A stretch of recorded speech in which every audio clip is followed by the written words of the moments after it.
all my The stuff. Batman stuff. I got my Batman. That's it. Oh, I got my Batman right there. Oh, I got all my Look at black this. and Look at whites. this. John, we've never done a room tour. Look at this. Whoa. IKEA Deltoff in the background. Those are rare right now. I know. We're doing a room tour because I'm currently on a mobile device as opposed to my normal setup, which is behind me here. People can see my computer has decided to crash. So we're doing this on the fly. Oh man, what up, Lewis? Oh, we got a bunch of people here with us. I hope you all are tuning in for this worst comic movies bracket. We can close it out. Welcome to the show. This is the Heroes World Podcast presents the Sidekick Show live every Monday at 8 p.m. We have Rob and myself, John, from the shop here to chat with you guys. So I'm very happy to see a lot of people in here. This is going to be great. I think it's going to be good final show of the year. I think, unless we try and squeeze another one in. Look at that. Well, considering we only have a few days left. Yeah. Michelle asked if that's a DVD of Howard the Duck on your shelf there. No, not at the moment. It's a steel book. That's why. It's a steel book. What up, Fraser? What up, Scott? What up, Michelle? What up, Lewis? Thanks to everyone for joining us. Don't forget, you can get in on the chat. The YouTube seems to be the most active, but I see a bunch of the guys on the Facebook too. So get in on those chats if you have time. Yeah, what do we want to do? Do we want to try and roll the intro today one last time? Well, hey, for the year? I mean, if my computer's not working, it's bound that the intro will probably be work fine. So. It'll work out of nowhere. Okay, hold on. All right, let's go. Let's roll the intro. Thanks for joining us, folks.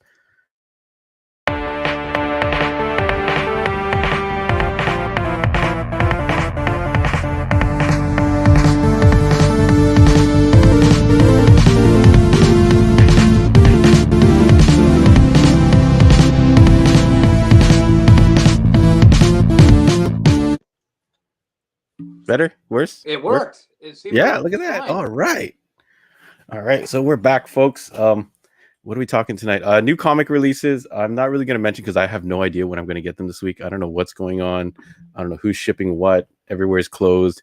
So hopefully I will have new comics for you guys on Wednesday. I did post up the non-DC stuff on the website and the Facebook, so you can check that out. Let us know what you need. Yeah, so it looks like everything, the intro did not play properly according to our viewers, so back to the drawing board for 2021. Maybe it'll just iron itself out. I actually thought it sounded just fine. Yeah, okay, well, we'll see when I get it on the playback and I upload it. We'll see what happens. So let me try and think. We do have a wide selection of action figures and board games and all kinds of other goodies for you guys. If you want to grab something before New Year's, the store is closed at the moment. We are part of the lockdown. We are doing curbside, so hit us up with messages. Whatever method you want, I'll get you on Instagram, Facebook, email, whatever. I'll get back to you, and we'll set it all up for you guys.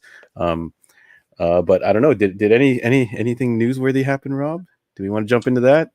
Yeah, well, there's and again, for those who are just joining us, if I look like I'm distracted, it's only because my system is slowly rebooting itself here. So I'm hoping to get back on using my iPad right now. So if the sound quality is poor, that's the reason why. No, listen, man. By the way, John, Merry Christmas. I haven't seen you since before the holidays. Merry Christmas to you and everyone watching. What's that? Merry Christmas to you too and everyone watching. Yeah, I hope everybody had a safe and good holiday. Obviously, New Year's is coming up. Hey, so not really much in the way of news, John, but there were some news stories that came out of this past weekend. As you may know, since we recorded an episode about it, Wonder Woman 1984 dropped on video on demand in Canada through, I think it was something like 12 or 16 different providers. HBO Max in the US. Interesting, only 5% of theaters in Canada are operating and open right now. So if you are in an area in the 5% range where you got to see it in the theaters, great for you. So we discussed our thoughts on Wonder Woman 84. You can listen to that podcast. It's live now on YouTube or on Spotify, Apple, wherever you get your podcasts. I think John and I are going to try to refrain from I think we're I think that was our plan, but I think we're gonna be talking a little bit about it, especially given tonight's topic. Spoiler alerts.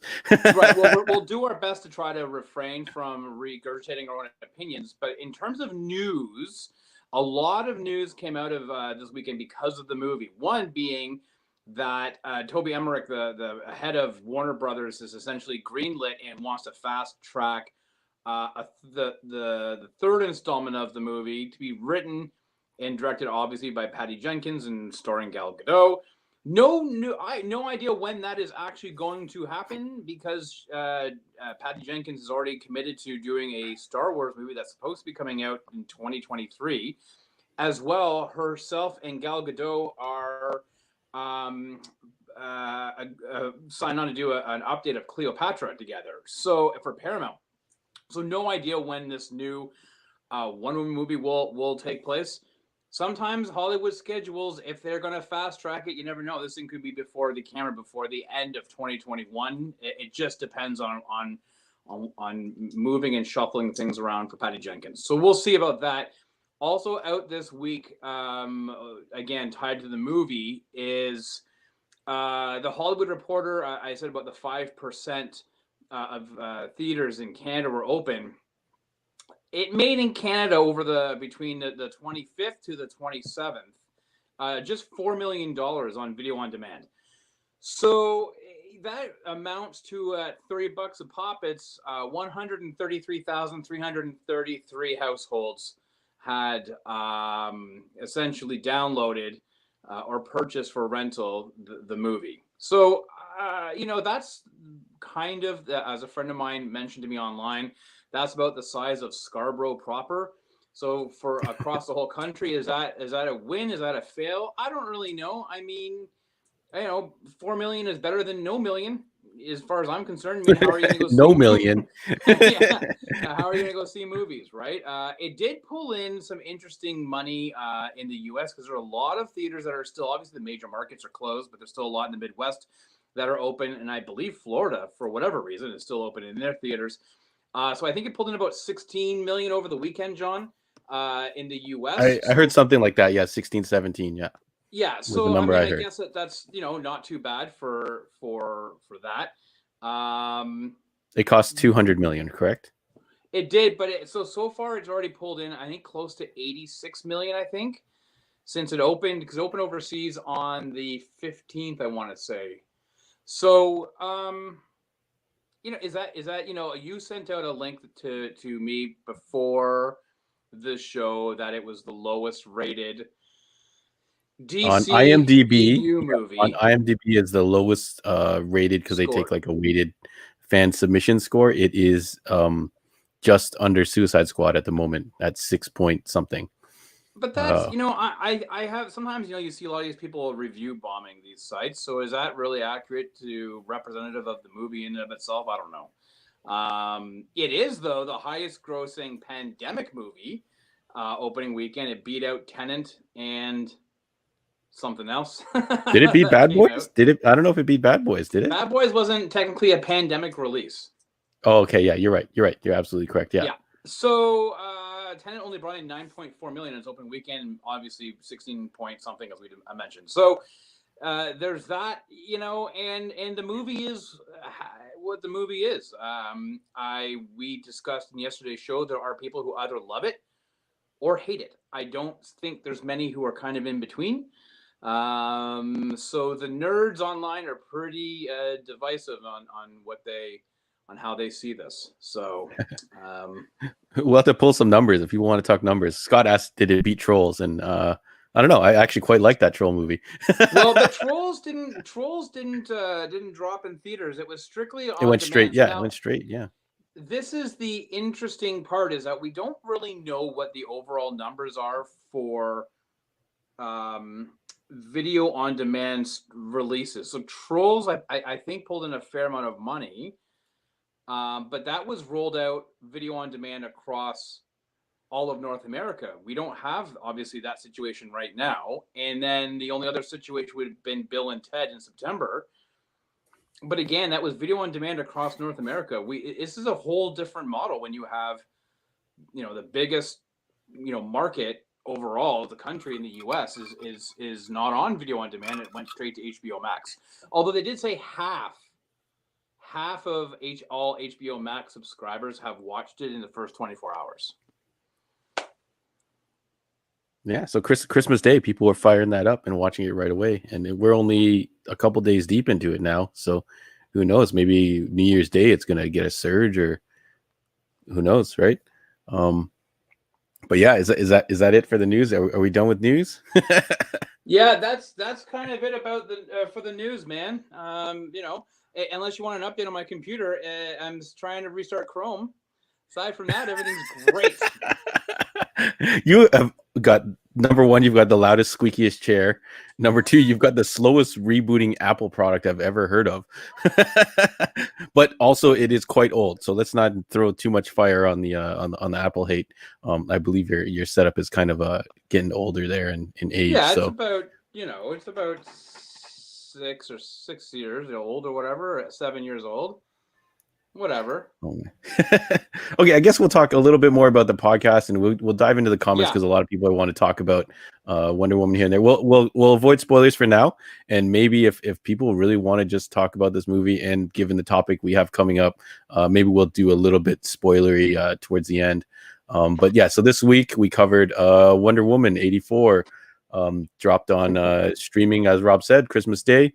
We all made arrangements and plans to watch it on the ASAP and get together for our weekly podcast on the Sunday and talk review. So Rob, Andre, Stuart, and myself all gave our opinions on that movie.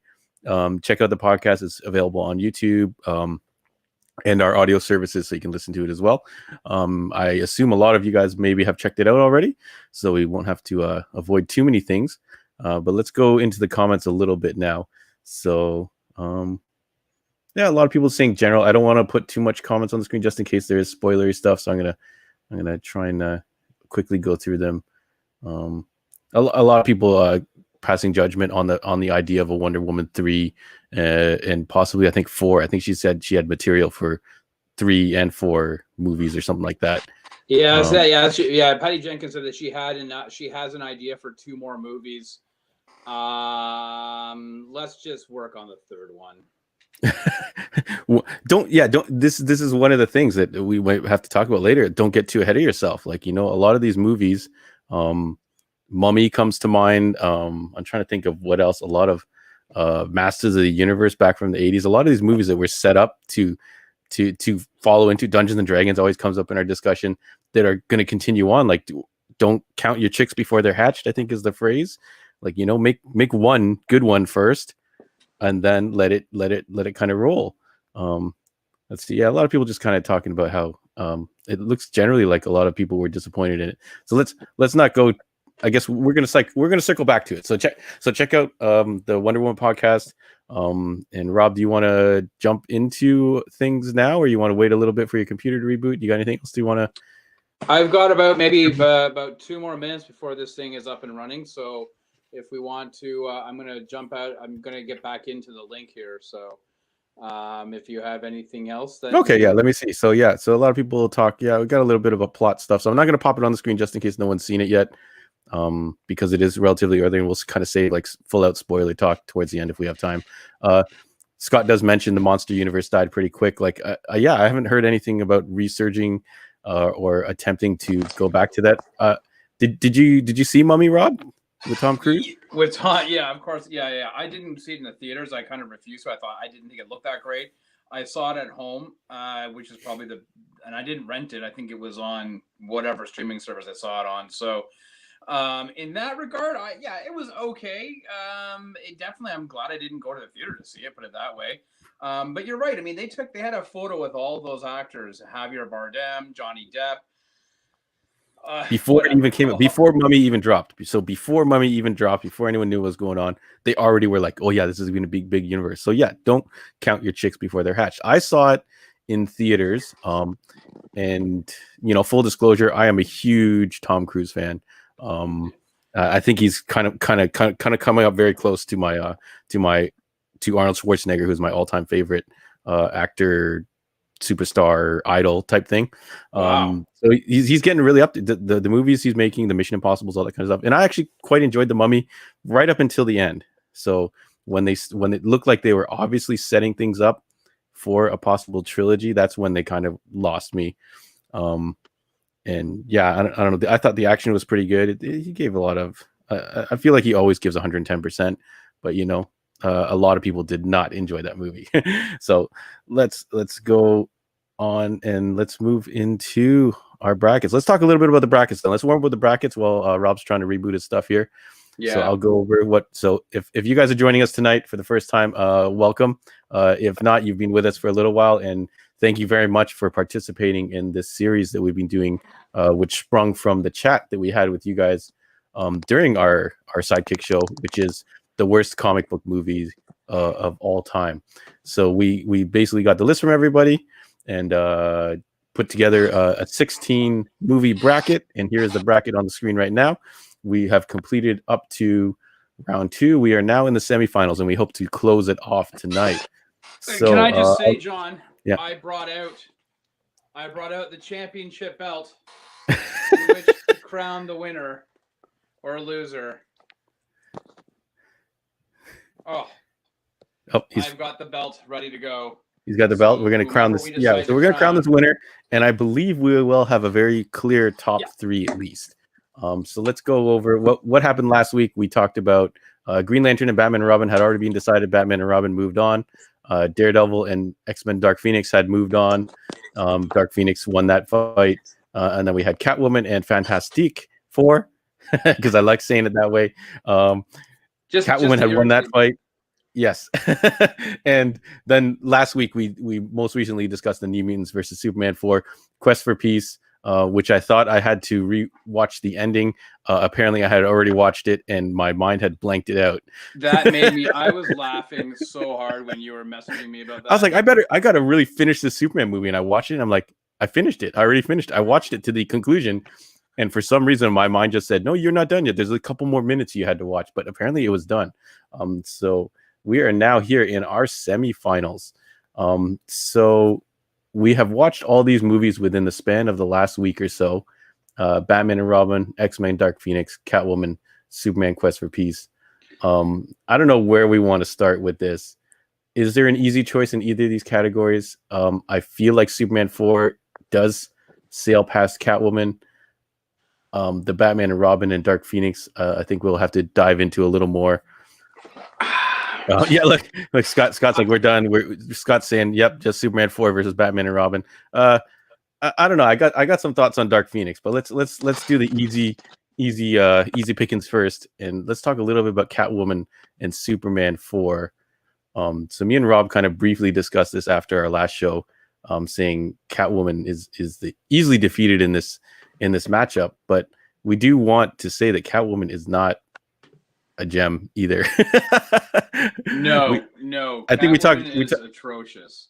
Yeah, I talked briefly, like they added a whole urban hip hop soundtrack to the movie, because I simply feel because Halle Berry is black, and they just added it. The character, it didn't kind of fit the character or anything, which is kind of like insulting.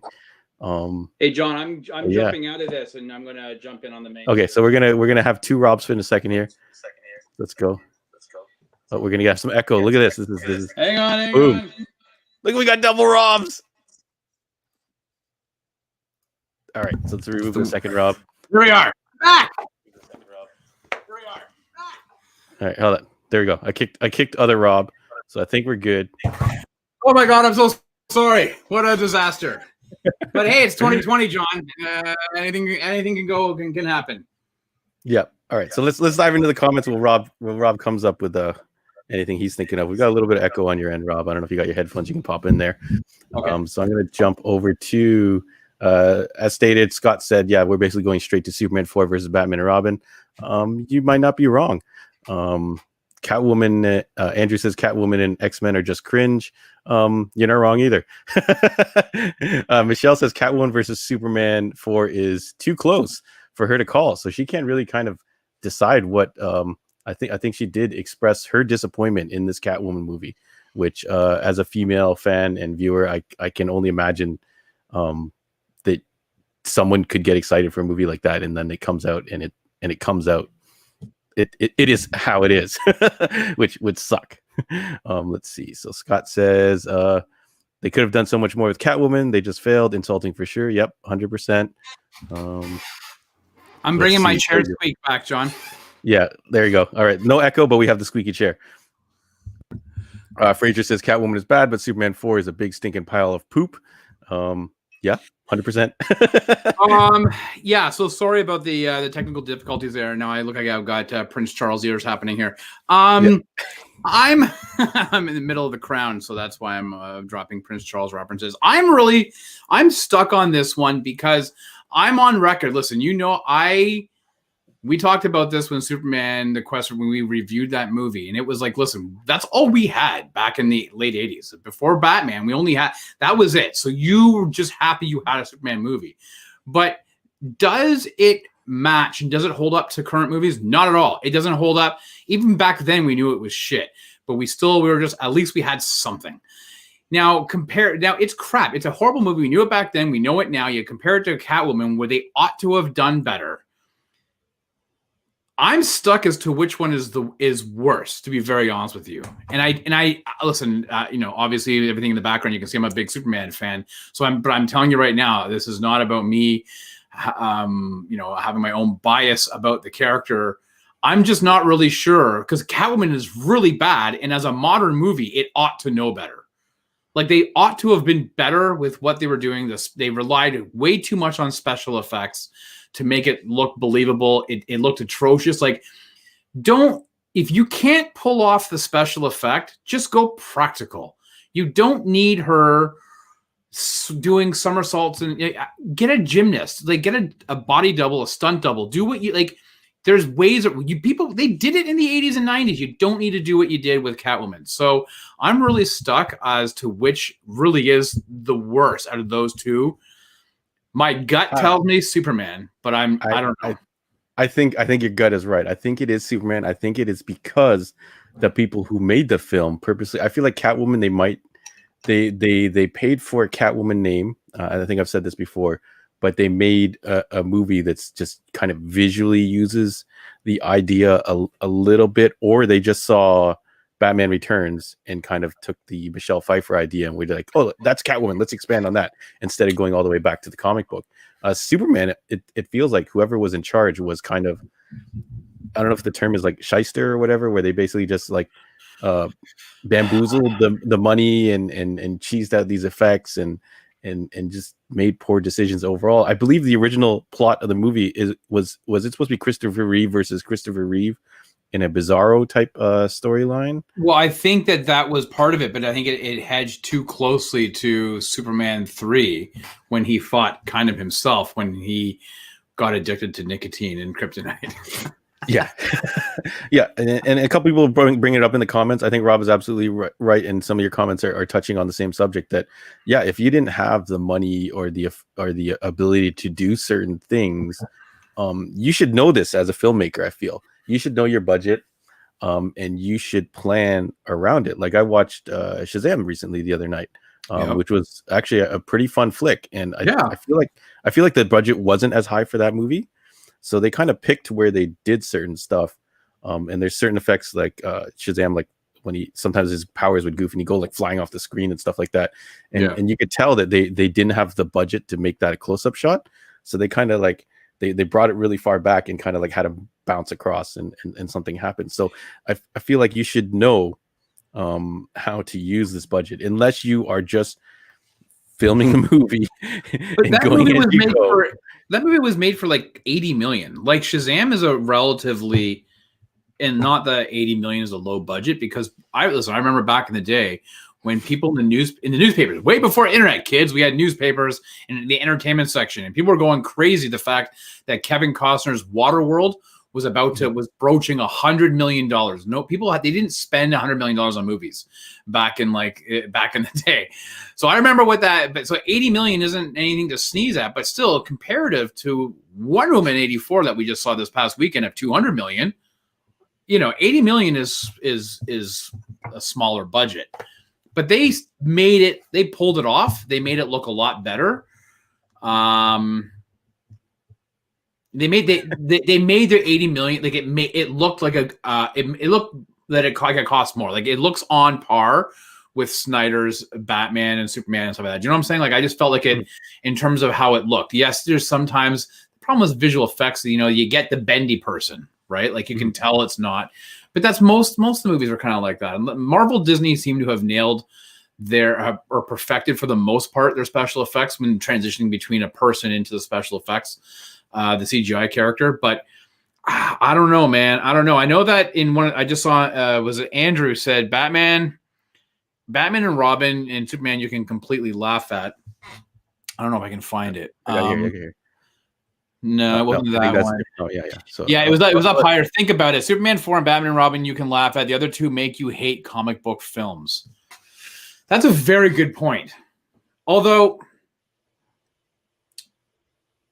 it's a compelling argument. It's a compelling point. Yeah. So actually, I guess this matchup is not as cut and dry as I thought. I think personally, I would send Superman Quest for Peace onward. Maybe because of Halle Berry has some charisma and charm on the screen, but she just they gave her this crap ass role. Superman Quest for Peace, yeah, like there's points where remember when the cops show up and he's fighting Nuclear Man, and then all of a sudden they just play everything in reverse.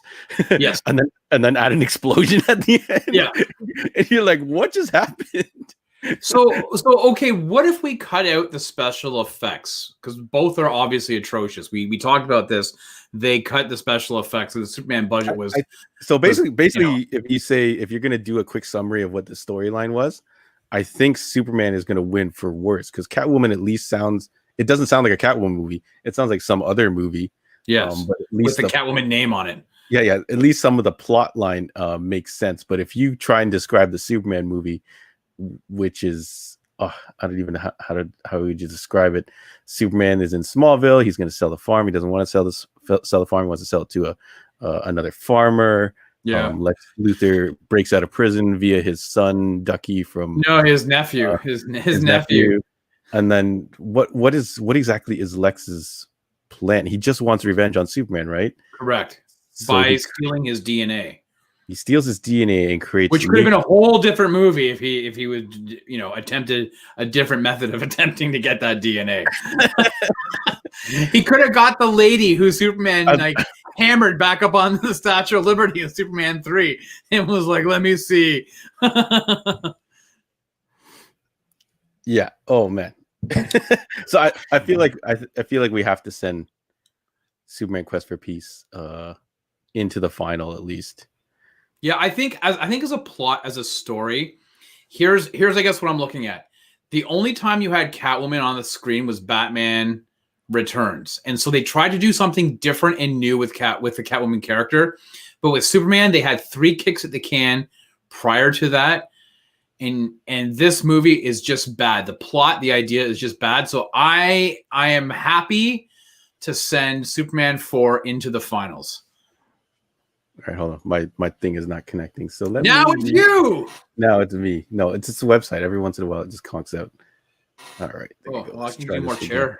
Yeah, you can do more chair sound effects to keep people occupied. All right, so let's try and do that again. So let's send Superman off to the final. And remember, we're doing this for entertainment, folks. We could do a deeper dive if we wanted, but I really don't want to because I thought I'd had my fill of terrible movies.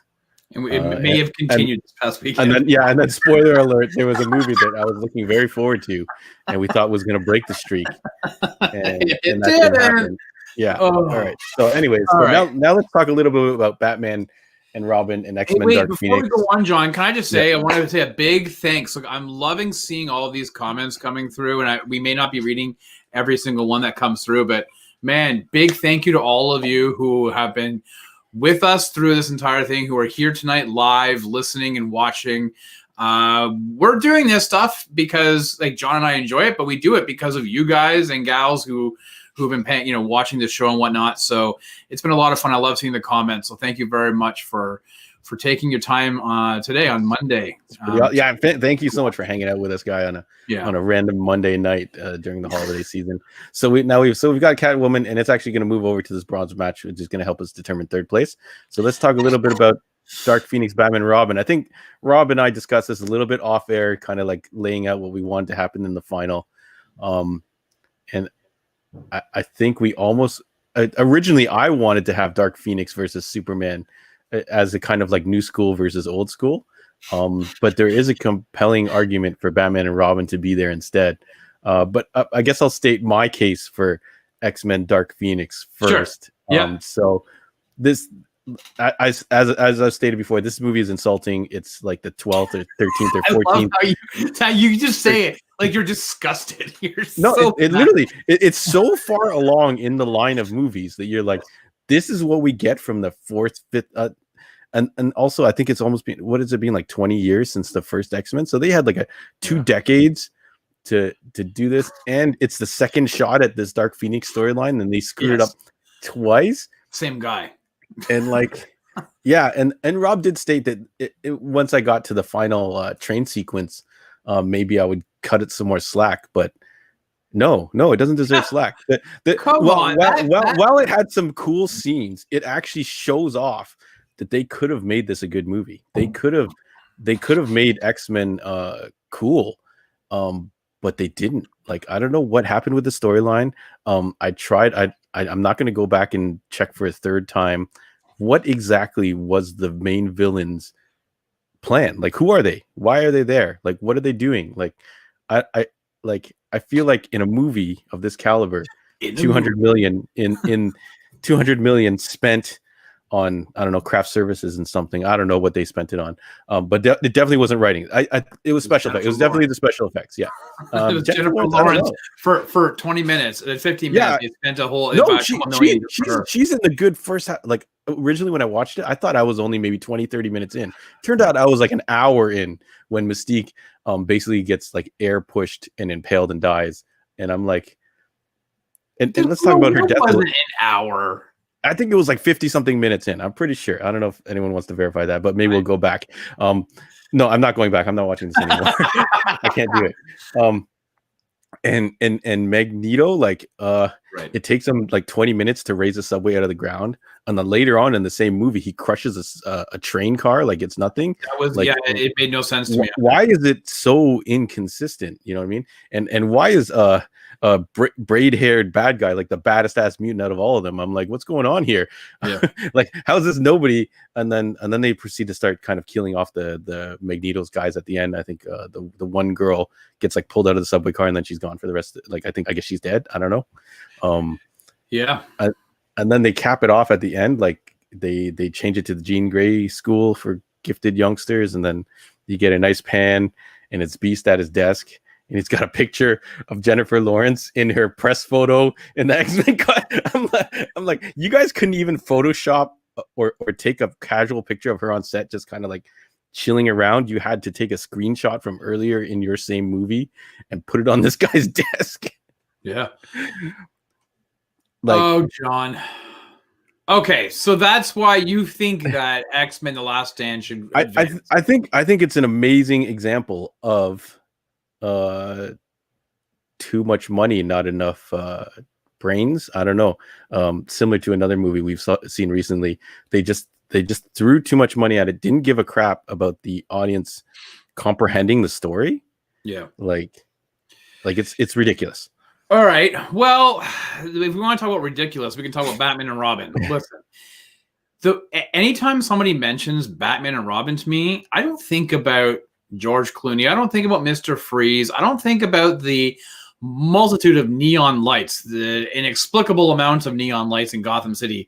The first thing that comes to mind for me are the ice skates. And if you actually look, if you pause the movie and you see how long those blades are, it doesn't make sense. They're like this long, but the soles of the shoes are only like this. Where are they coming from? Like it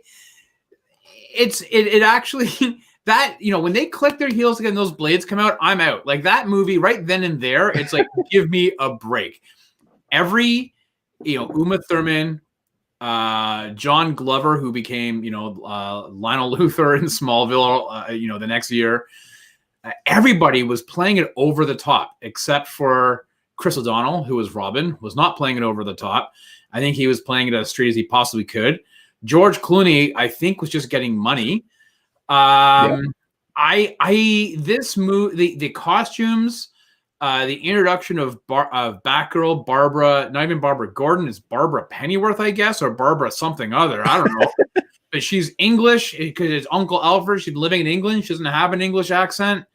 Alfred in his dying ways leaves, a package for his sister or, Barbara's mom. And she opens it and he says, "Oh, I figured you'd find this," and then tells her all the secrets and says, "I made something for you." You didn't just make her one outfit; he made her two, because in the course of 6 minutes, she had 2 costume changes. This movie killed the Batman franchise. It was 1997. It wasn't until 2005 when Christopher Nolan went to Warner's and said, "Hey, I have an idea about this." They took an origin story, and I don't know how much canon it was. I used to have a comic book. It was called DC's Secret Origins, John. This is back from like the 80s. And one of the origin stories I think that they had almost redone was of Batman wearing that blue jumpsuit, being in the prison, stealing food, traveling across the world to learn martial arts in different cultures. And so they took that origin story and and Chris Nolan, with David Goyer, surprisingly, molded that into what we got as Batman Begins, which completely rejuvenated the character, but the DC universe as well.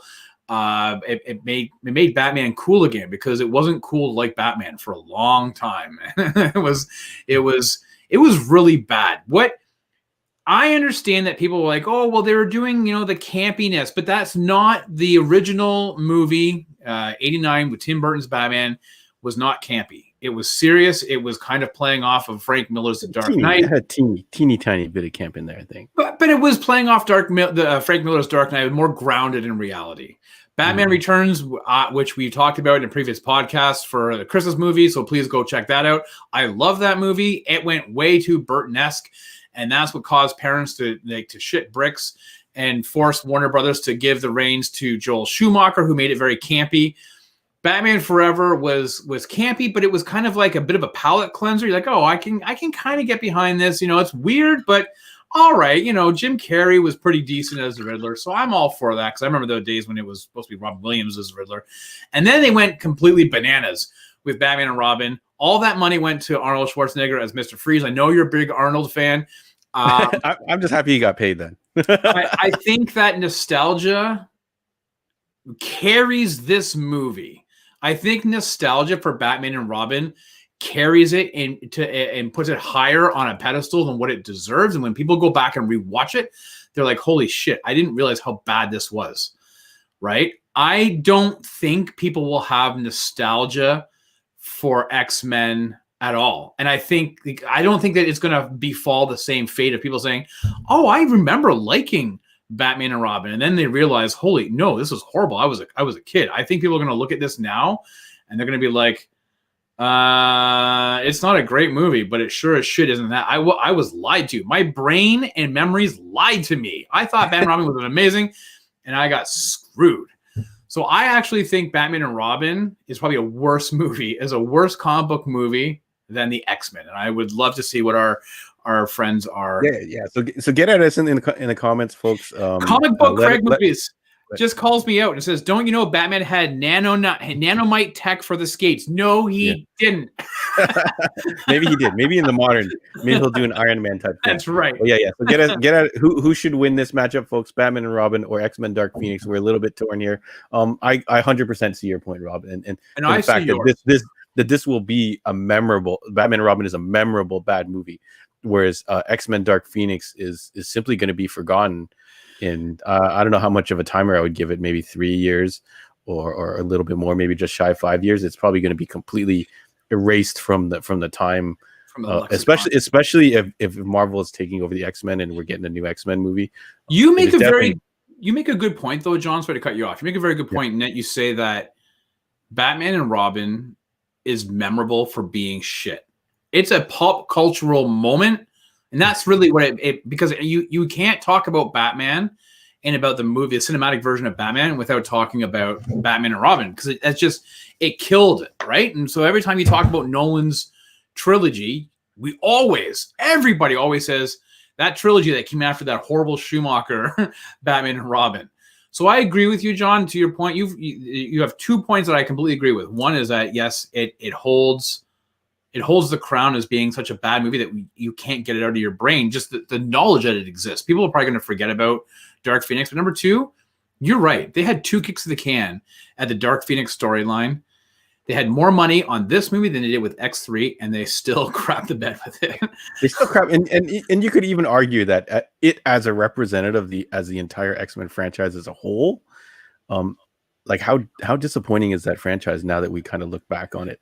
Other than like I enjoyed the Deadpool movies, but I feel like that's not really part of it.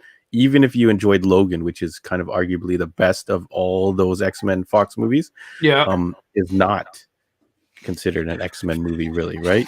So if you rested all just the pure X-Men movies onto the shoulders of Dark Phoenix, I feel like it does deserve recognition, but maybe that's what third place is for. So it looks like almost everyone is in agreement that everyone's saying Batman and Robin. Fraser's in, Scott's in. Andrew, I think, is saying X-Men actually should do it based on what we kind of just discussed, the fact that they just kept slapping us in the face with these terrible X-Men movies and kept going. So let me float this idea to you, John, is that Batman and Robin was made to sell toys. Mm-hmm. X-Men, I believe they came in and designed costumes for them, like the toy company. Yeah, X-Men Dark Phoenix. Actually, a lot of the X-Men movies are actually missing toys because of the whole Marvel rights issue. So you actually don't find a lot of merchandise. Now they're starting to release a bunch of stuff now. So I think we're pretty much in agreement that Batman and Robin is going to move on. So let's cut over to the bracket, but we can actually decide. Are you good with that? Like, what do you? No, I think based on the point alone that this is going to be a movie that's going to be remembered as terrible, whereas Dark Phoenix is going to be lost in the sands of time. It's not going to be able to hold that position. So let's put Batman and Robin in. Wow, look at that. All right, so now that puts us our bronze match here. So I feel like Dark Phoenix does definitely win this fight here. You think Dark Phoenix is worse than Catwoman? I think so. Catwoman was a one-shot movie that you may or may not include when you're watching all the Batman movies. I would never include that movie when I'm watching any of the Batman movies. And I'm a completionist, and I wouldn't do that. Yeah. Okay. So let's give it to that just for the sake of time, and I'm pretty sure I feel like X-Men Dark Phoenix definitely has to be in the top, or an X-Men representation has to be in top 3. Well, we do need to have a Marvel movie in there. Oh my god! All right. So we're down. We're down to the end, folks. Yeah, we're down to the end. So now I would love to see what everybody says. I mean, it's Batman and Robin versus Superman. It's BVS. It's the original BVS. Yes. And just for the occasion, I brought a special prop.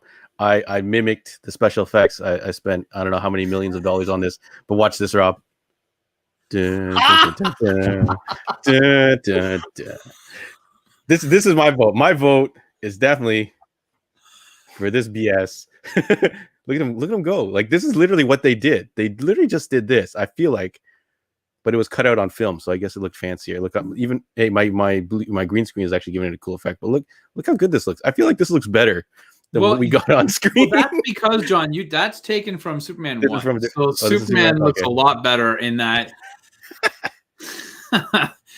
So let's talk. I really think I think it's got to be Quest for Peace. They butchered did they use the original score? Like, that's Superman's theme that they play throughout the movie for basically every time Superman starts to do anything, they played the theme so much that I think that's probably what killed the theme song for a good while. Well, so it was John Williams' theme, but it was a whole new composer. So if you actually listen to it, It Jesse, if you actually, when you're listening to it, it's sped up a little bit. You can tell they have a different and I'm not a musicologist whatsoever. You can tell they like a different brass section. It's a different composer altogether. It's a different conductor. Is musicologist an actual word? Yeah, I think so. But it was a John it was a John Williams score for sure. It was the original score. But yeah, you're right. They destroyed that. They destroyed that. They would play it, and then Superman would get pounded into the ground, and then they would stop playing it, and then he would come out of the ground, and then they would start playing it again. It literally was like, it was almost like you could have turned off the rest of the sound, and this could be one of those silent movies where they just kind of play that little piano music. So whenever the hero was going, they played that, like they played it so much that you actually got sick of it. So let's see. All right, let's see here. So yeah, okay. So some people say we decided the bronze film a little fast.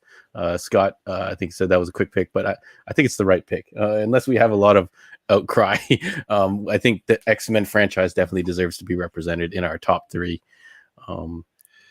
Let's see. Michelle and Jesse were saying that this effect is pretty good. we can make Superman 4. We can make Superman 5. Rob, I have the technology. I have the technology. But I mean, no matter what the situation, all you gotta do is just fly that towards the camera. And so if you want to make your own version of Superman, this is how you do it. You get a picture of Christopher Reeve, printed in color, cut it out, stick a pen on the back, and you've got yourself a $20 million effect. But anyways, some people. Lewis says he doesn't hate Superman 4. I implore him to elaborate. Well, and I also don't think, I thought Lewis had said that he didn't rewatch it. I thought in a previous comment he had said he didn't rewatch it. Now, if you look at Comic Book Craig movies, he brings up the point that I made last week, is that how the heck did Margot Hemingway survive in space? She was taken out by Nuclear Man. She's looking down at the planet Earth, which is he's 100%. He's 100% in space, and the movie opens with Superman saving a bunch of guys in space, like a guy in a spacesuit. He's like, Russian astronaut. Yeah. Throws him back in the shuttle, slams the door for him. And you could even backtrack further to when, first of all, Nuclear Man is asking Superman where the girl is, and I'm like, why does Superman automatically know where this girl is? And then after he fights Superman, he proceeds to go exactly where the girl is, which is at the newspaper office. So he already knew where she was. Like why was he going to Superman and asking him? And then you backtrack even further than that. Why does he want this girl in the first place? Well, if you remember, and we talked about this, is that Superman 4 takes, I mean, if you cut out the nuclear weapons aspect, you cut out the Nuclear Man aspect, a lot of this movie is taken from the first 2. You've got the flying scene with Lois, although in the first movie, he didn't intentionally drop her and push her down and then laugh to himself as she was falling to her death. You had that. You had the date, right? That was from Superman 1. You have where they find Nuclear Man goes to the planet to find Lacey, which is right from Superman 2, where they the Zod and Non and Ursa, and with Luthor they go to the planet and to try to capture Lois Lane. They take her back to the force. So all these beats from these previous movies drop into Superman 4. And the kiss, right? The roofie kiss where he knocks her out. It's kind of hard to forgive that as a storytelling element. That's ridiculous. Rebuilding the wall of China with his eyes. Disintegrating. I'm pretty sure I rewatched that intro scene where his ship disappears. I'm pretty sure he makes it disappear because he kind of stares at it and kind of gives a little kind of like a little fart or something, and then the ship starts to just evaporate, and you're like, first of all, why does he need to hide the ship? This guy, he X-ray vision, slowest X-ray vision ever. This guy really crossing over the hill, and he's like, "Oh, I better dispose of this spaceship because this guy's gonna come in the barn and look for it." No, he's not. That's ridiculous, right? Hey, John, take your Superman figure and put it up again, and when it goes blue and it starts going patchy, that's the type of X-ray vision. Wait, make it. That's how the X-ray vision was working in the movie. It was like slow. Oh, I can see through this. Yeah, this is great. I should use this all the time. I should cut the mouth out so I can talk on it. This is not a bad prop. This probably cost me like nothing. I could have saved them. Like, where did the money go? Look, I'm disappearing now too. It screwed me up. Yeah. All right, so we got a bunch of comments going in here. So let's. I feel like we need to get in there. Yeah. If is there anything else we want to talk about it? One of the guys does say Scott here. Scott says, Michelle, good point. Batman and Robin is intentionally bad. Yeah, because she made a point earlier on where she says Batman and Robin wins the final. Superman 4's problem is mostly money related, but Batman and Robin had no excuses. Every bad part of it was intentionally done. And that is a very good point. Although I will say this, Michelle, knowing what we discussed this last week, and that the producers essentially like stole the most of the money that was given to them by Warner's to make this movie. So if you still have the same plot though, you still have Nuclear Man, you still have like all that. You have Lenny, the nephew, Uncle X. You have all right. You have all of that. Would that movie have been any better though if they had used the entire? I think it was, what did I say? $46 million or $42 million to make this movie. Would that have made it any difference? Because I really, truly don't think it would have. No, unless there's some other cut of the movie that we're missing. Hey, maybe it'll get released this year. This is the year of weird things. Lewis mentions that he hasn't seen Superman 4 in years. I think you probably mean decades, Lewis. It could be rusty memory. I think you're 100% correct. I think as a kid, I remember owning a book that was some type of kids novelization of the movie. Yeah. But I think you just consumed it because it was the only superhero thing in existence. Comic Book Craig Movies makes a $6 million. Yeah, it makes a $6 million man joke. We have the technology to do Superman 5, but we don't want to spend a lot of money. This is it. This is our Superman 5. We can make the movie right now with clips from the other movies and my cutting edge technology. Let me see here. So yeah, Andrew talks a little bit about the theming, the nuclear weapons, political, which. Lots of tons of green screen, like tons of green screen in that movie. So much so it was pretty ridiculous. Let's see. I think if Superman gave up, regardless of budget, it wins. Yep. Andrew says, yeah, it's kind of an insult to Christopher Reeve's legacy that was the last movie he got to go out on. But I don't know if did he get a writing credit for it or something like that? I don't remember. I think he got story by, but I don't think he got the screenplay credit. Let's see here. I love the fact that the people are just talking to each other in this chat. That's great, man. Somebody reached out to Liz and goes, "No, it's not Rusty Memory. It's a Rusty movie." So Michelle says, true on the plot. A lot of it was kind of changed on the fly due to not having money. So she read this and I actually was going to try and find this comic book adaptation. So we'll have to get back to that and see what type of movie this could have been. But the movie we have now is what came out. So we're judging it on that. But yeah, she's absolutely right. It could have been in the script. It could have been a lot better, and almost like a school project due at the last minute. They had to cut a lot of things and kind of do it. Okay, so let me ask you then. So let's once again we'll remove the fact of this special effects issues because that definitely hampers Superman 4 for sure, no question. But let's talk if they had used all 46 or 42 million or whatever, 46 million. Okay, fine. So Rob, Scott asked earlier if you could summarize the plot of Batman and Robin. So maybe let's try and do both movies really quickly. Okay. Batman and Robin, do you remember the plot, or you want to hit Superman first? Batman and Robin was about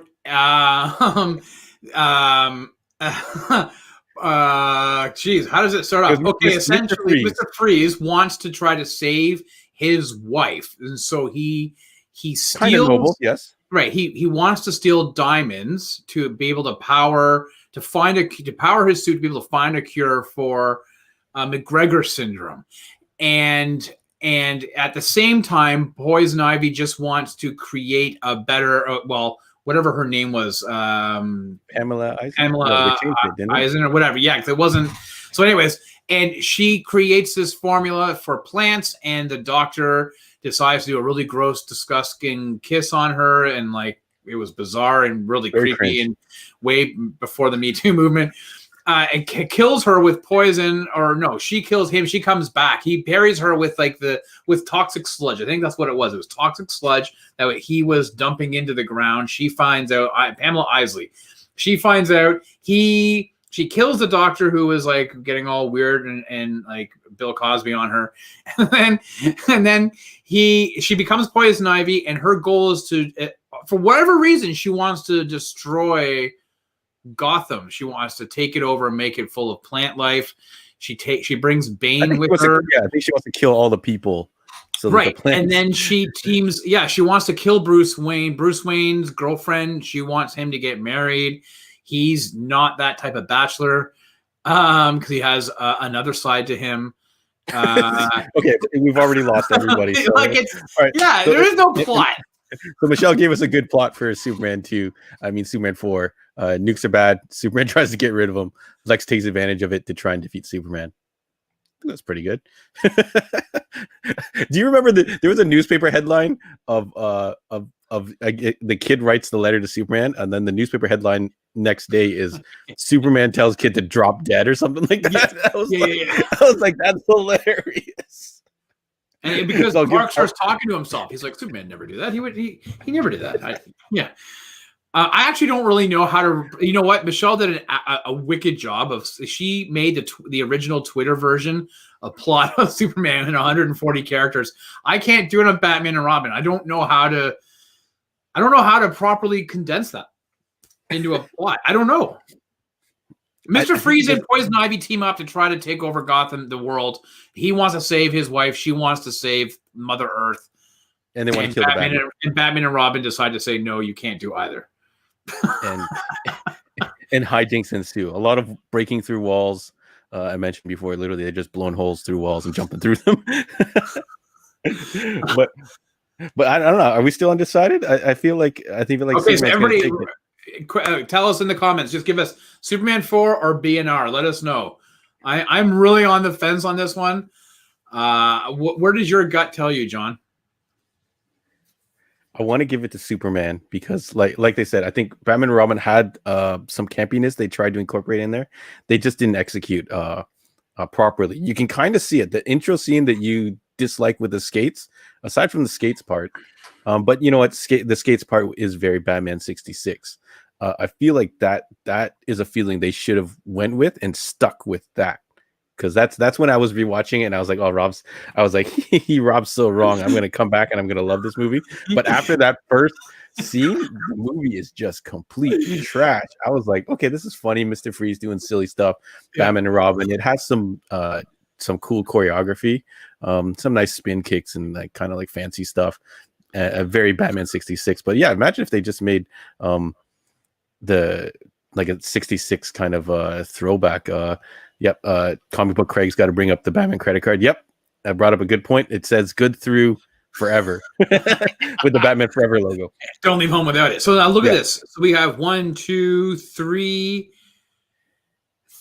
for Batman and Robin, 2 for Superman 4. But then Andrew says Batman is remembered for making fun of it. Superman 4 has nothing fun about it. So I think he's meaning Superman 4. So that puts almost like at a virtual tie, I think. 1, 2, 3, 1, 2, Superman 3. 4. Jesse has luckily never seen Superman, so don't worry about it, Jesse. Please don't go and watch this movie. No, you have to. I think you have to. You owe it to yourself. Do it. No, you don't owe it to yourself. You always talk about this gauge, having this gauge. You do not need that gauge because whatever is the crappiest thing you see is going to be at the bottom of that gauge. So you don't need a lower bottom to be able to see a larger gap. So Jesse, I'm telling you, you have to be able. Don't worry about it. You don't need a bottom to the bottom of your bucket of crappiness to be able to measure. So I think me and Rob are actually voting for Superman 4. So I think that puts it over the top. I almost want to vote Batman and Robin just to like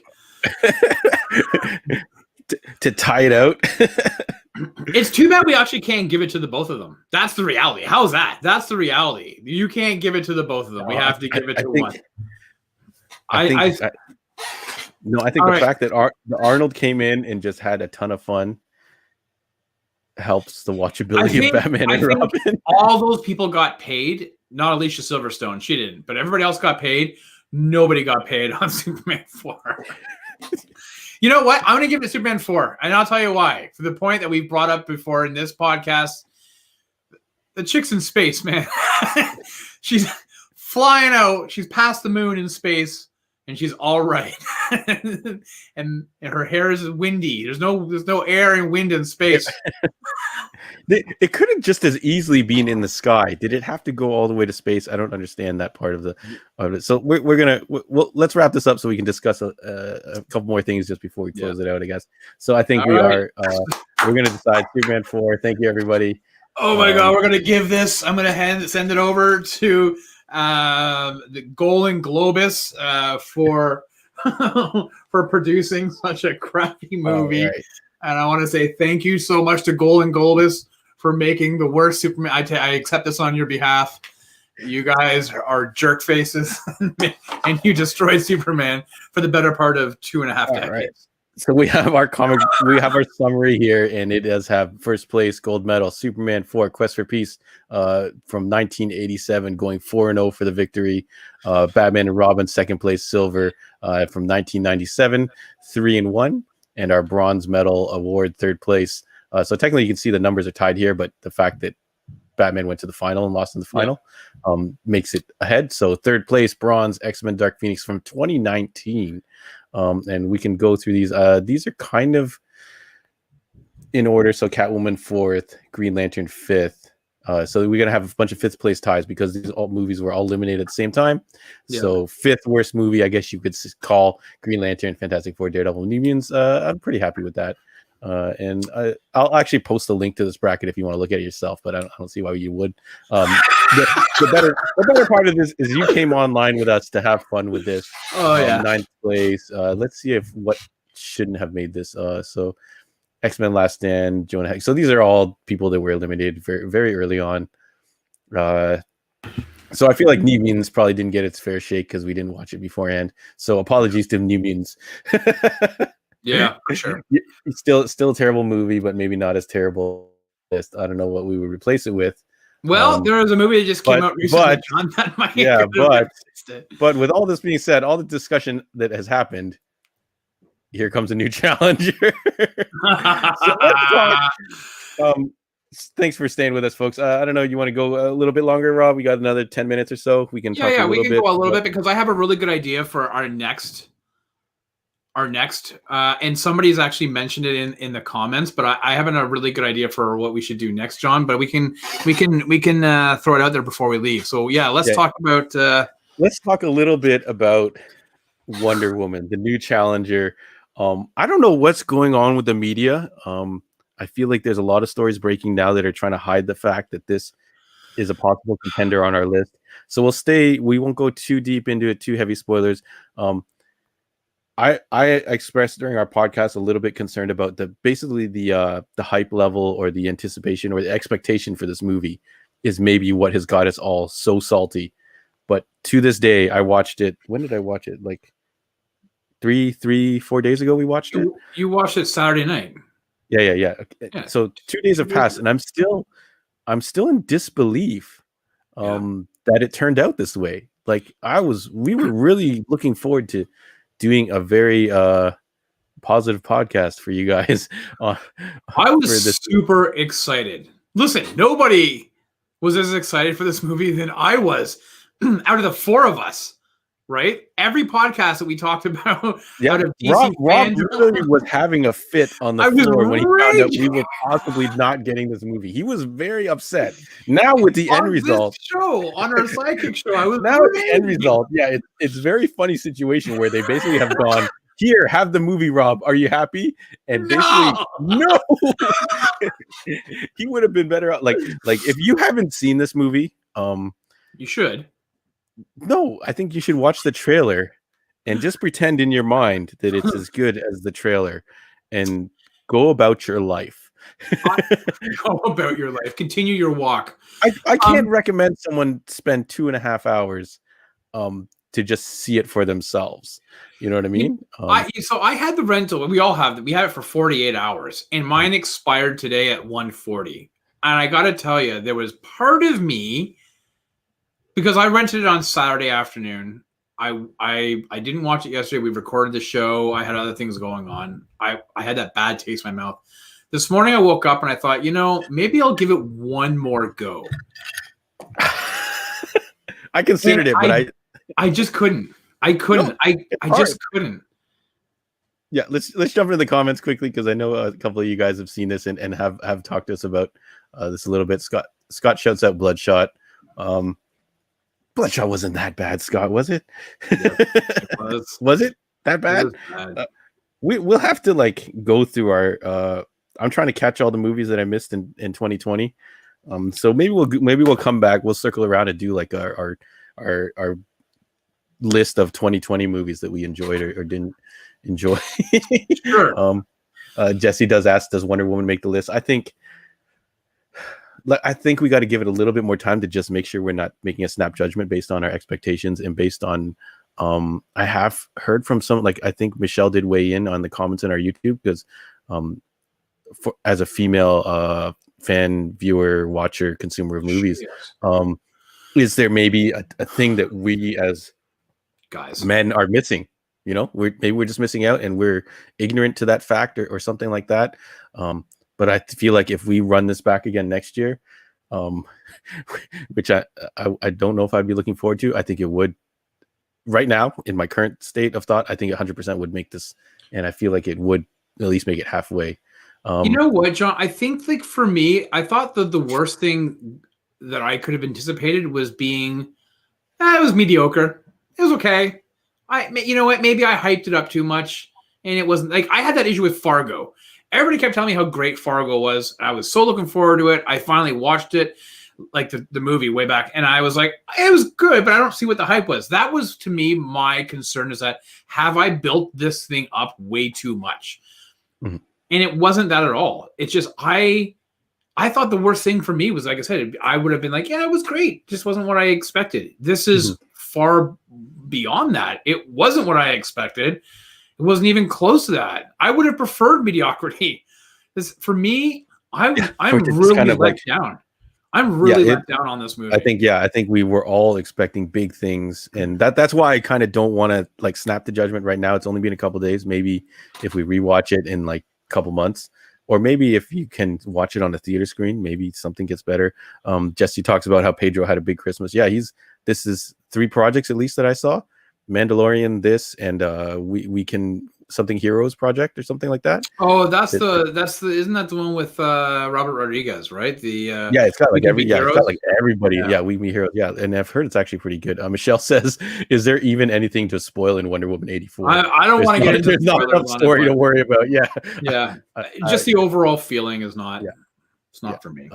So Scott talks about expectations for Black Widow now. Like, do we have? I feel like Black Widow just dropped off the radar, and there's been they haven't hyped it up or anything like that. So I feel like I'm going in Black Widow with no expectations still.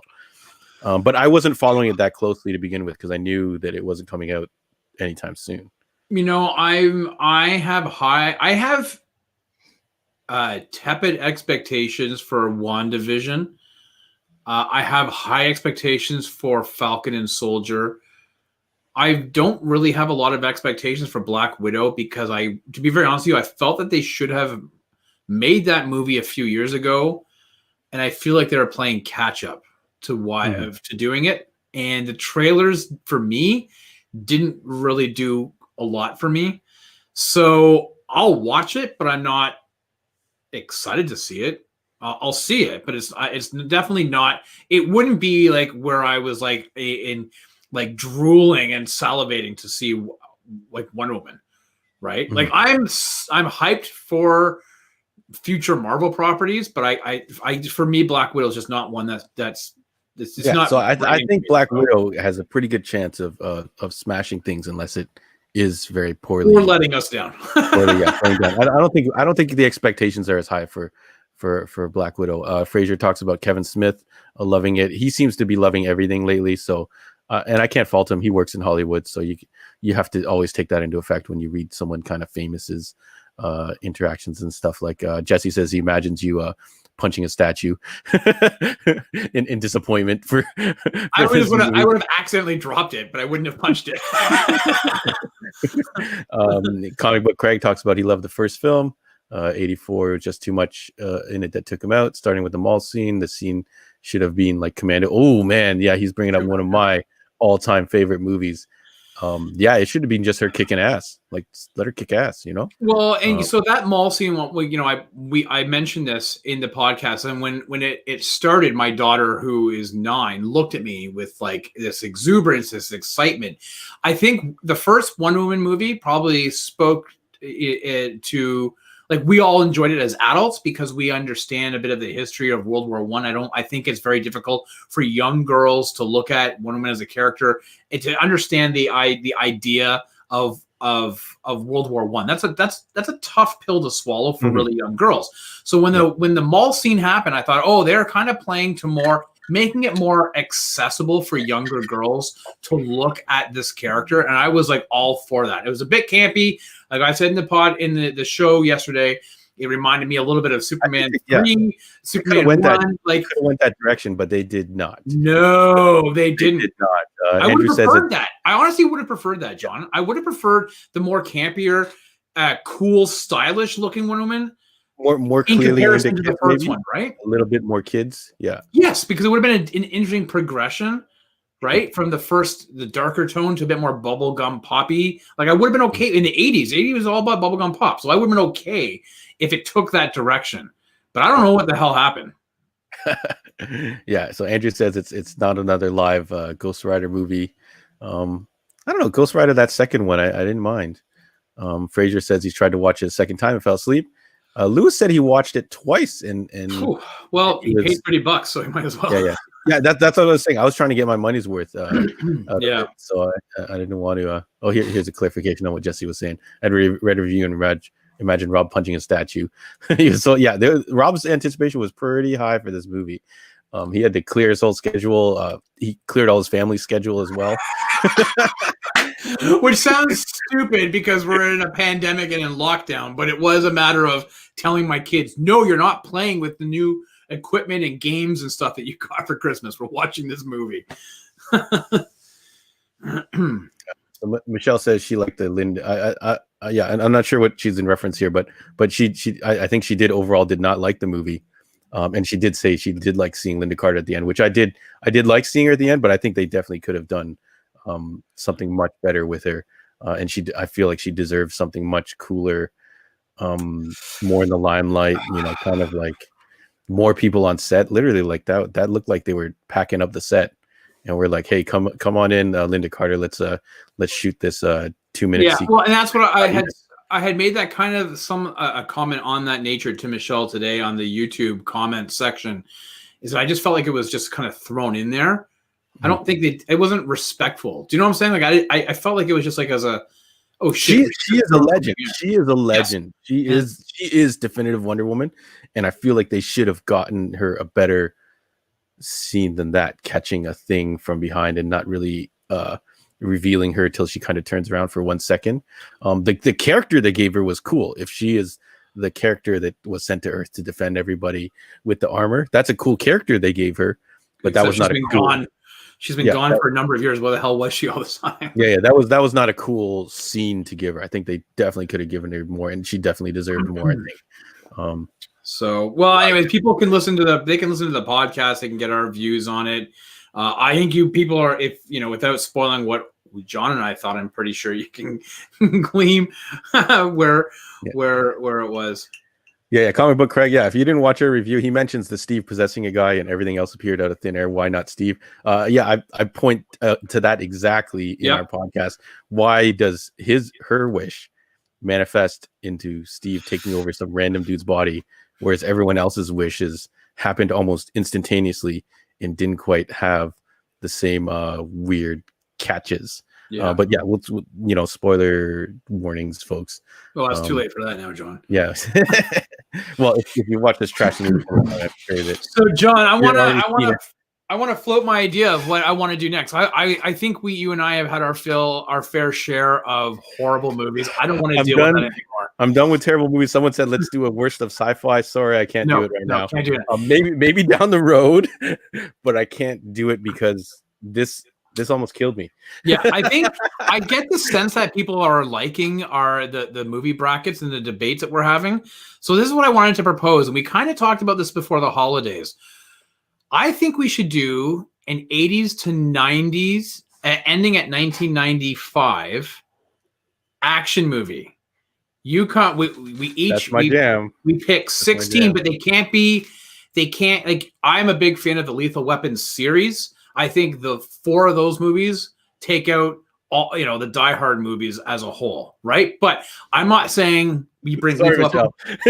I'm not saying you bring Lethal Weapon 1 to 4. I'm saying you have to pick one. So if there's multiple movies in a quadrilogy, a trilogy, or even a sequel, you can only pick one. So I think we should do like this top 16 action movies. And the reason why I say cut off at 1995 is that right after that, you start getting into the Matrix in 97 and the special effects and everything else. I think we have to keep it relatively old school with practical effects. I think from 80 to 95. I think I have to see what's in that gap of 90 to 95 because I think that 80s can fill a whole bracket, no problem. Well, because some of those action movies came out in 89, so we can do like to 91, 92, but yeah. Production, whatever, in 1990 and under, or 1980 to 19, I don't know what constitutes a decade. But yeah, look, people are already jumping in with their ideas. Wait, folks, get your list together, and we'll be back in the new year, and we'll start putting together our 16. If you like this idea, so definitely let us know. What do you think? I just want to shout out. I think that's great. Movies that I know and love and have seen a good majority of them, and if I haven't seen them, then all I have to do is defend the one that I want to win. So Michelle, it's gonna be Bloodsport. I know he's gonna love Bloodsport all the way. Bloodsport is a great film, but there's actually a lot of other movies that I would choose over Bloodsport. Michelle did shout out that Linda Carter being in the film more would just I feel like she's kind of saying basically would tarnish her, which I think is a good which is, or I think she's saying they didn't want the comparison between Gal Gadot, and Linda Carter, who is a legend. So I can't stress that enough. And she says it's unforgivable that we made her watch Batman and Robin. I told everyone not to watch these movies to let us do the work. Rob insists that everyone needs this meter, of course. this meter to measure crap. Whereas just the crappiest movie you've seen, just put it at the bottom, and you don't need to know on a scale of 1 to 100 how crappy it is. You can do it in a scale of 1 to 10. No. You need to be well educated if you're gonna step into the ring. Okay, so let's jump in. Okay, so people are weighing in on this 80s thing, and it's got me a little bit excited. So let's jump in here. So Jesse mentioned Short Circuit. I do love Short Circuit as a nostalgia. I don't know if it's going to be. It's not an action movie. Who is that guy? I sent Rob this Fisher article. Yeah, Fisher Stevens is not an Indian guy. I did not know that. So I sent that message to you, and I told you that. You're like, what? So now when I go back and watch this movie, I don't know if I'm going to be able to get past that racist fact. But Die Hard is Die Hard 80s or 90s? 80s is 88. Yeah. Oh yeah, Scott. Yeah, I think Die Hard's going to be top 3. That's my early prediction. Comic Book Craig says you can't end at 95. You miss Face Off and Con Air. That's why I think we can have a separate bracket for 90s movies. Okay. Because Con Air is definitely in my top 3. Which all right. It's a freaking brilliant movie. Put the bunny down. Oh boy. I'll have to rewatch it. I own it on Laserdisc. I actually should. I'll bust out all my old Laserdiscs if we actually do this, because I own a lot of these on Laserdisc. Sci-fi or action. I think we're doing anything. Action. Okay, so we're action. So I think the action movies in the 80s were very prominent, right? Like that's that's what drove the bus. Yeah, Matrix was 99. Yep. Okay, so right. I feel like 90s can have its own bracket. All right. Although fair. I think you're right. I think 95, when you hit these movies that have the technology to be Matrix, I think there is a cutoff there that we would have to introduce. Let's see here. Point Break. Look at Scott says Point Break. Oh, Scott, man. You and me, Scott. I love that movie. I am an FBI agent. Oh man, Johnny Utah. What year is Speed? I wanted to buy a Johnny Utah jersey. I think they Speed is in the 90s though. Speed's in 90s, 95, I think. Yeah. So Face Off again, Scott, my bro here, Scott. All right, 80s action films. So we're. I think these are actually watchable though, Michelle. So we won't make you watch bad stuff. No, it's not made bad action movies. We want to bring to the table great action movies, and we want you guys to also bring to the table great action movies. So everyone, if you can tune in, bring in your list. Comic Book Craig mentions Predator, another great one. I don't know if we can even decide this. Point Break, yeah, we heard that one. Hey, don't forget Harley Davidson, the Marlboro Man. Do you remember that one? I do not. That must have been early 80s. That must be early 80s, right? Mickey Rourke and Don Johnson. They're bikers. Oh, man. Yeah. Okay, I'll have to watch Stone Cold with do you remember Stone Cold with Brian Bosworth? The Boz. Oh man, I don't know that one. I don't know what Stone Cold is that. It's bad. Stone Cold. Oh, okay. No, it's not Stone Cold Steve Austin, but it has to be good. It has to be good. Come on. Yeah. So we got some mentions of some ninja movies. Yeah, Revenge of the Ninja. Those were hilarious, but we want the good ones. We want the good 80s stuff. The Rock. I feel like The Rock is 90 something, 92, 90s, 91. Last Boy Scout 91. Yeah, that's gonna just miss Bruce Willis classic. Yeah. Monster Squad. No, we don't need terrible. We got lots of good movies. We don't need terrible ones. Lewis makes a good question. Lewis's comment at the very bottom. Does Top Gun count as an action movie? You damn right it does, Lewis. It does. Yes. I feel like that's going to be totally counts it would count as an action movie. Yeah. Wow, look at these. I don't know if Superman 2 is going to be in there. All right, so save some of these guys. All right, we'll jump through a couple more and then we're going to wrap up because we're at an hour 20 now. Under Siege, I think is 90s. Yeah, Sudden Impact. However, Above the Law is 88 or 87.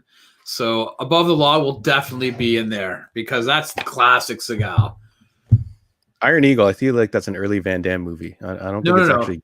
No, Iron Eagle is the airplane. It's with Lou Gossett Jr. and whatever the other guy's name was. But it was a poor. Yeah, it was a staple of Buffalo television on Saturday or Sunday afternoons. Jason Gedrick, I think, was the actor's name. I feel like that must have been early 80s. Michelle is no longer allowed to be part of this conversation. She just said Howard the Duck. That's okay. Howard the Duck has a special place in her heart, and I gotta respect that. And I hate that movie. I gotta respect that. But yeah, people, come up with your list. I think this is gonna be a lot of fun. Are we gonna dive into it next episode? You think? I think maybe what we do is we can bring, but we'll start it. Yeah, well, I mean, it's the New Year. It's the 4th, January the 4th. And then the week after that, maybe we'll narrow it down. I think we'll bring you our movies. We can get their movies, and then we'll make the bracket on the 4th, on the 11th, and then on the 18th is when we'll start the actual bracket. How's that? Yeah. Scott's I think Scott's got my catalog here. Running Man 2. Yeah, look at this. RoboCop. Damn. RoboCop, I think, just makes it 88, 89. I don't remember exactly. But yeah, there's a lot of good ones here. So I think, and this will require very little homework because I feel like we've all seen these, and we can all do these. But I guess we should wrap this up. Otherwise, we're gonna go all night. We can go all night. Yeah. Although I feel like we might have to for this. If we're gonna do this one, it looks like a lot of people are in. Raw deal. Like there's a lot. Like I think I own like an entire Arnold Schwarzenegger library. I think I'm only missing a couple. Missing an action. Missing an action. Oh my god. Yeah. How about Navy SEALs? You remember that? Charlie Sheen. Yeah. I own it on DVD, I'm pretty sure. So everybody, John and I are going to bring I'm going to bring, 10 to 15 movies next week. John will probably, I would assume, bring the same. He might have to contain himself. I'll bring like 50. and then we want your thoughts. And then, so we'll put together, I guess, 16, John? And then we should definitely do a 60-man, unless we're going to make really quick cuts. We could do a 32-man bracket if we want, or 32 movie bracket. But we would have to make some quick cuts because we have to get. Yeah, I think we're gonna have to do 16, and then we'll finalize the bracket on the 11th. No, sorry, I keep saying the 11th. Yeah, the 11th. So we'll finalize the bracket then, and then we'll have our first face off. No pun intended. On the 18th.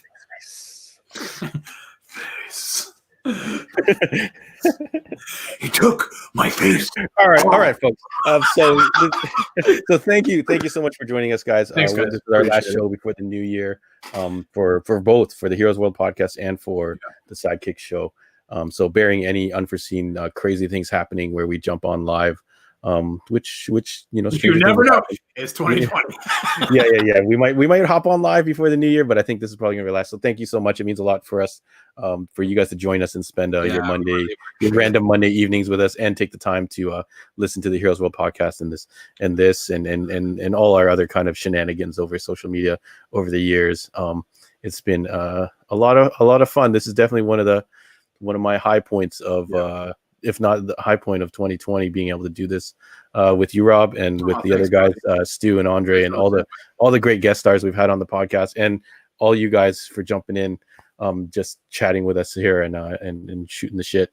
So that was a lot of fun. Rob Gaudet, you can follow him on Twitter and Facebook. The handle's there, RRB GAUDETTE. You can follow me on Instagram, jho.heroesworld. The store, you can find Heroes World online on Instagram, Facebook. All our new releases posted there. Thank you, everyone, for sharing everything, posting, and picking up just random items. Really appreciate it. It means a lot to us at the shop. And I think that's it. That's all. To Joey. I think she's a little too young for this 80s bracket, so I don't know if she's going to be able to jump in on that with us. But we had a lot of fun with doing the show with her earlier this year. She has some other commitments going on right now, but maybe she'll be back in the new year. And anything else you want to say? No, I just want to say, listen, Happy New Year, John, to you and your family, to everybody who's watching or listening. If you're live with us now or afterwards, thank you so much. Happy New Year. Be safe. We're in lockdown, but we are here continuing to rock and roll. So get your 80s action movies. Get ready. This is going to be it's going to be a blast. And somebody else will now take the mantle of the belt and be crowned the winner for the 80s action movies. So there we go. So he'll take it from that piece of shit. Thanks, everybody. Thank you so much, guys. We're going to roll the outro. Thank you again, folks.